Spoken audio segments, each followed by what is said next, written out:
Things became very strange when Einstein gave us in 1905 the photoelectric effect and the idea of the quantum, right?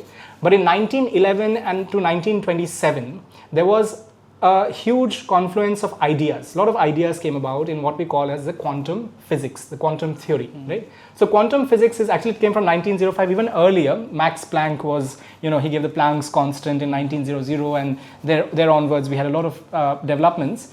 But in 1911, the Solvay conference, there was the first Solvay conference was organized, and a lot of questions of classical physics were fundamentally questioned, right? That maybe the way we are looking at nature, right? The way we think that things are the way they are, that's not quite true, right? And so the questions had started to begin being asked. And in 1927, which is one of the most well-known Solvay conferences, and there's a very famous picture, you can show your viewers as well, where the who's who, very famous minds, 15 Nobel laureates sitting all together, right?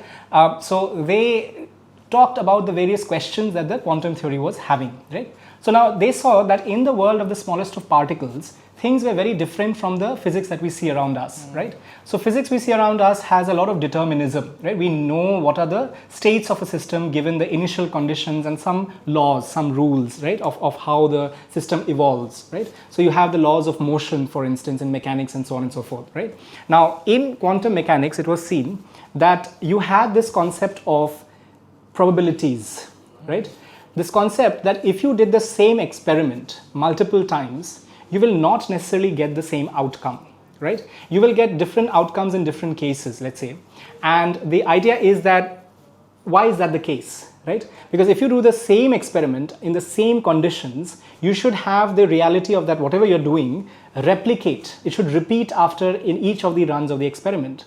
But in quantum physics, we see that that is not the case, right?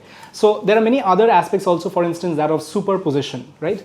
A system can, so this is actually to do with superposition itself, but you also have things like entanglement, which is basically this concept that things can remain connected to each other regardless of how far apart they are in space, right? So the properties are in a way connected in terms of a non-trivial correlation, as it is called, right?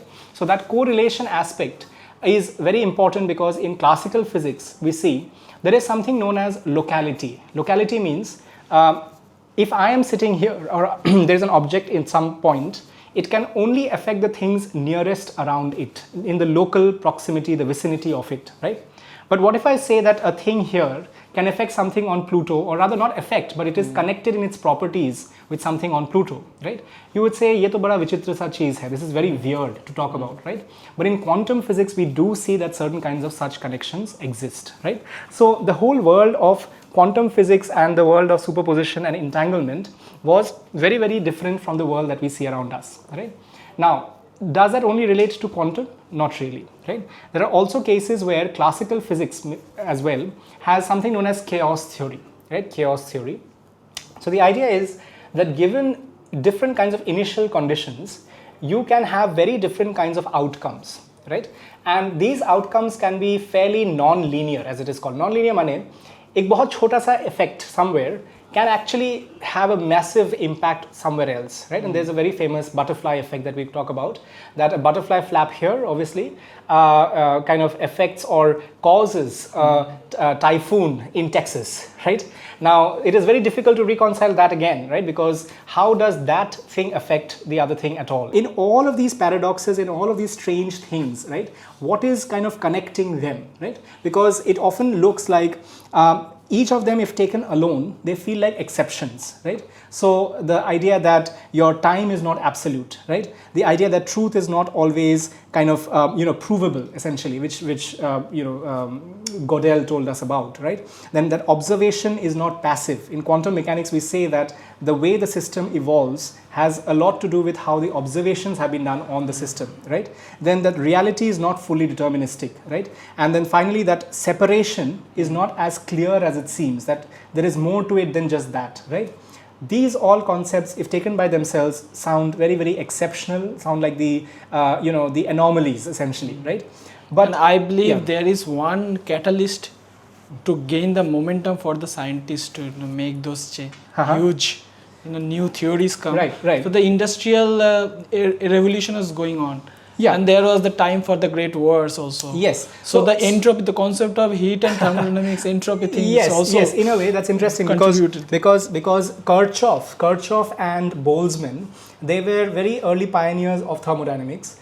And Ludwig Boltzmann in the late 1800s, he gave this idea that things can come in packets of various properties, discreteness in energies particularly, and that is where the idea of the quantum or packets of energy first came about, right? So Kirchhoff's theory and Boltzmann, right, had a lot of things to contribute. And you in the need to be direction of determined that, when it's come to industry. Yes. However, the thing that I really admire about Einstein, and I think we have mentioned this in the past as well, is the courage that he had to say that maybe nature doesn't have a certain template as it was at least understood till that point.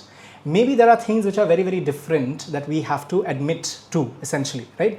So the idea that why does this part not fit the model? Right, there is this question, right? Whenever you see something new, ये इसमें क्यों नहीं बैठ रहा है ठीक से, right? Instead of that, what if we say that the model itself is too simple, and the model itself is incomplete? The model itself has aspects of nature it is just not covering, right? So Einstein made that big leap, saying that we will not explain this whole idea of discreteness of energies. There were a lot of experiments that were happening which were showing this. He said, what if nature itself has different entities as discrete packets of energies, right? So light is not radiating discrete energy, but light is composed of the discrete packets of energy which are called photons, which we know about, right? So that jump was a real shift, and even for me, right, when I was studying and exploring the whole world of physics, of course, that the universe didn't suddenly change per se, right? We just realized that it was not as solid and straightforward as we had assumed, right? And it has a straight-jacketed aspect, right? Yet the great mind like Einstein, failed to fathom and got in a quarrel almost. Absolutely. With boards, so he, in fact, which is a very valid point. So 1927 to 1935, what happened then? 8 years, there was intense debate between Niels Bohr and Albert Einstein on the idea that whether nature is probabilistic, it is working on chance, likelihoods, or is it deterministic, right? So Einstein somewhere did not like this idea that things are based on chance, right? They say that he said this whole quote, which is God does not play dice, right? Niels Bohr said nothing doing, there is a probabilistic aspect, right? And there is one story about Madame Curie, how come she split the atom with a electron? Right. So there were various discussions at that point, and then 1927 and 1935, 8 years of intense debate went on. And in 1935, Albert Einstein with Podolsky and Rosen gave the idea of entanglement in a very early form. And it is funny because Einstein actually wanted to disprove quantum theory. Okay? Yes. Or rather not disprove, but he wanted to show that quantum theory is incomplete, right? And he spoke about this idea of hidden variables, right? This very mystical, beautiful idea that there are some variables out there which we do not have access to. And because we don't have access to them, the things are probabilistic, right? The moment we get access to them, right? वो चाबी मिल जाए हमें उस चीज़ का, it will become deterministic in nature, right?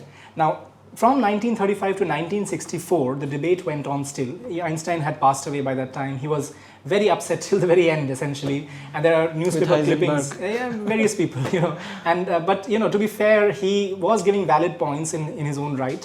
And obviously, he was the person who revolutionized the whole of physics, right, as we know it. But anyway, so the point is that then 1964, John Bell came and said, no, nature is fundamentally probabilistic in various ways at the quantum level, right? So this idea that things are very, very not quite that simple, right? And they are quite non-linear at that. I think in our Bharatiya Gyan Parampara, for instance, in our Indian traditions, we have had that thought in a different context, right? So when we talk about Vedanta, for instance, right? Vedanta has always said that there is a certain kind of empirical truth, right? And there is a more fundamental truth, right? Vyavaharika Satya and Paramarthika Satya, right? So the idea is that Vyavaharika Satya is where you have empiricism of the physical world that we see around us. And it has a lot of contradictions, it has a lot of paradoxes, right? Which arise when we are trying to approach this idea of the absolute truth,